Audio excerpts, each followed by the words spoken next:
them earlier this year. They didn't have time to start. So let's look at what the farmers are doing. So they're picking up resources. Okay. So your workers, when they don't have a function in their primary job, like this guy's on the tool limit, look at what the blacksmith's doing. He's picking up resources. So they're going to get to it when they get to it. But if they have their primary job to do, they're going to go do that. Okay. So I up this fuel limit to 500. It's definitely going to put a stress on our logs. Might even slow down construction a little bit. But we want to kind of queue up something for trading. And you think logs are good because they're renewable? Yeah, I mean the other thing is, you could buy textiles like leather or wool and flip them into coats. But you basically, I like to think of food as the currency in this game. So if I look at firewood, it sells for 4 per, and they make a lot. So this one woodcutter made 315 a season, and if it trades for 4 units per, it's 4 units of what? 4 units of anything?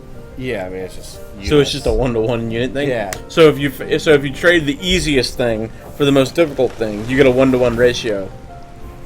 So if let's say we've got firewood at it trades for 4. Mm-hmm. When I go to make a trade with the trader, it's Oh, gonna I have see. the So price clothes set. might be 8. So wool coats are 15, for example. Okay.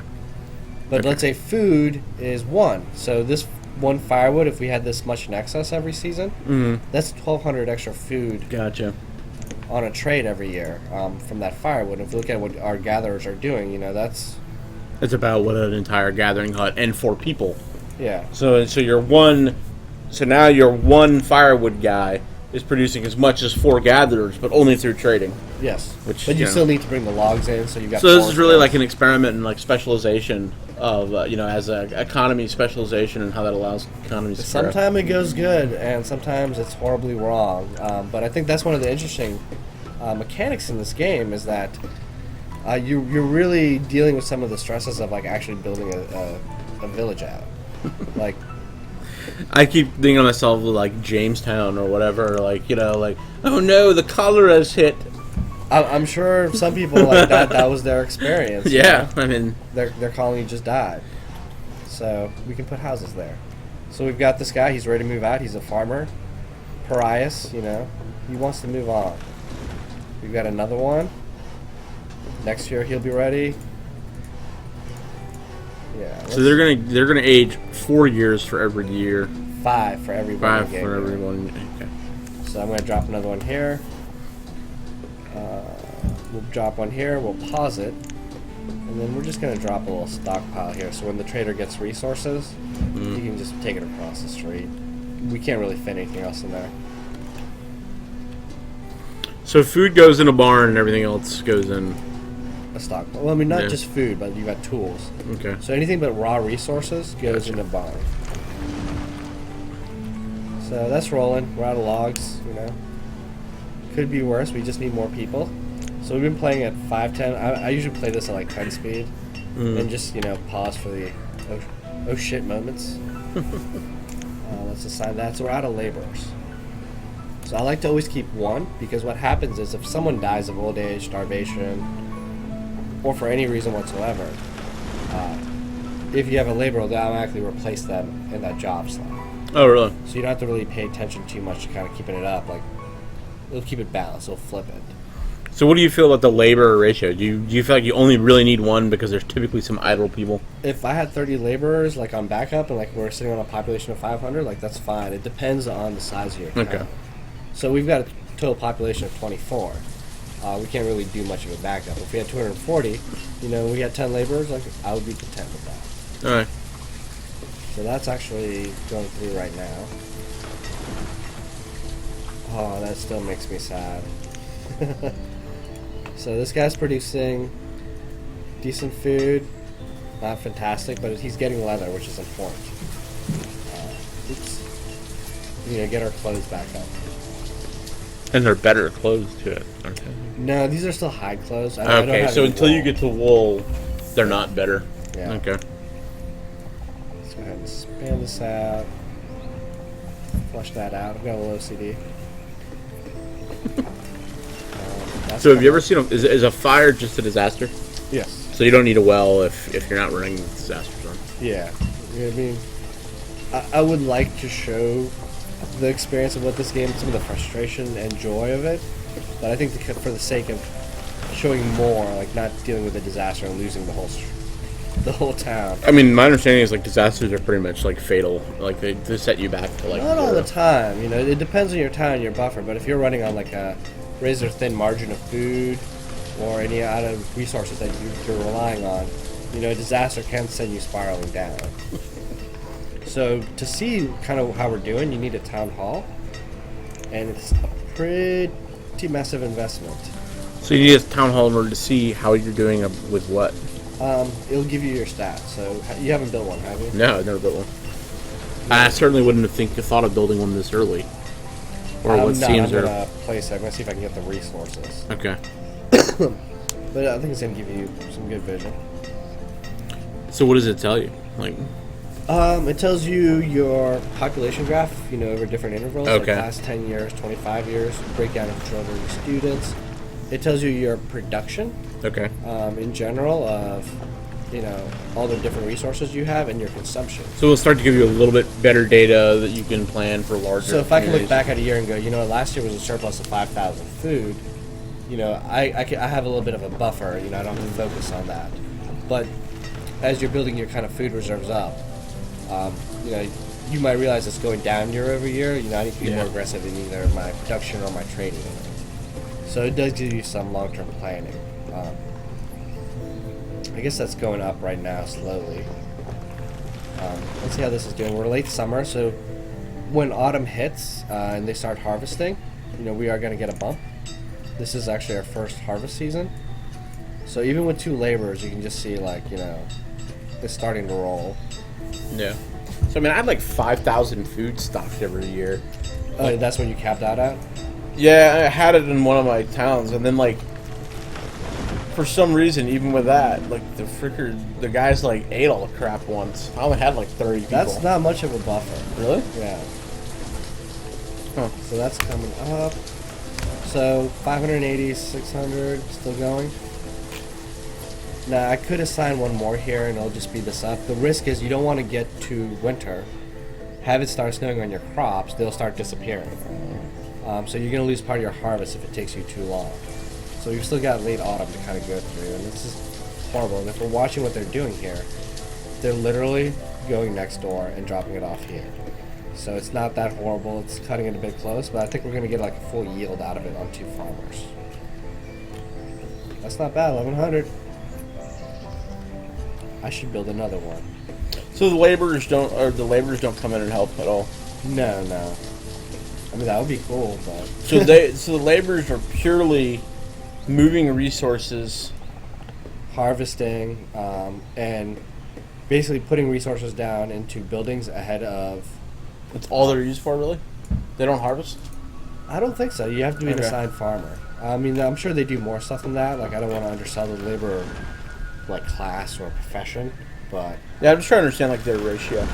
Yeah. Because if all they... I mean, like, I thought that they would help with distributing resources. But it's only distributing resources for construction. Mm-hmm. So you don't really need laborers for people to be able to get food and keep warm. No, they're going to go to the storage Because they barn do it themselves. or the market and Okay. get it for their home. So we've got another crop field, and we've got pepper. And I think one of the coolest mechanics is that your food diversity affects your health.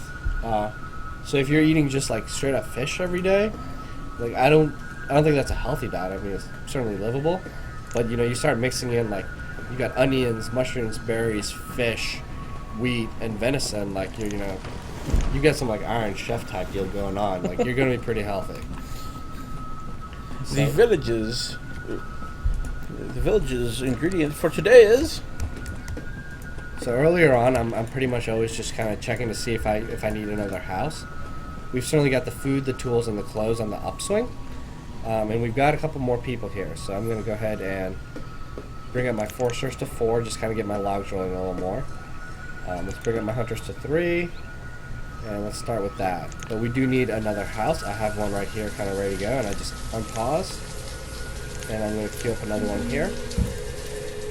Pause that. We need a lot of stone and a lot of iron. That's actually a problem, is we don't have any iron right now.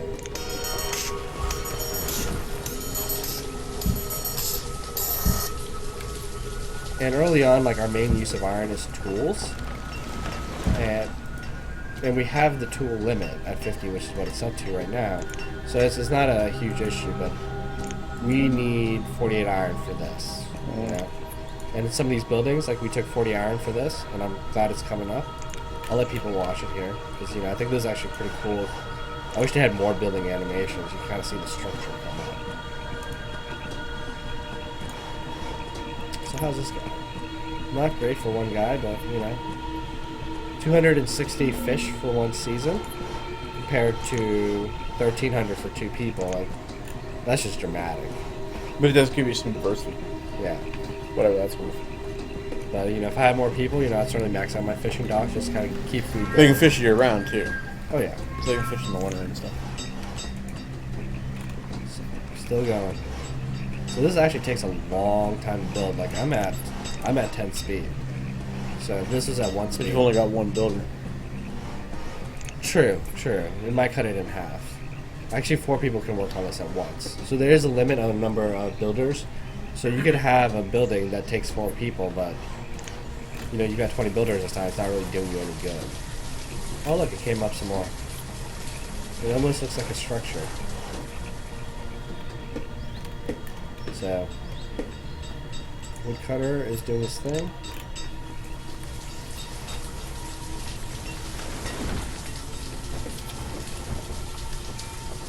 And we're gonna need more logs. So I should probably get another, I just dropped 2 more Forester working on this. But at some point, if I really want to have an industry out of this, I should probably get like another one like out here somewhere, just kind of help it going. And I want to probably reserve this, just because there's no real estate for anything really other than fishing docks and trading posts. Although this is a nice little area. For what? More trading posts. So when I'm looking at a river, like, I don't see a river. Like, that looks beautiful. It's flowing, this black thing, you know, it's nice. I just see trading posts. Alright. So we've got cabbage, wheat,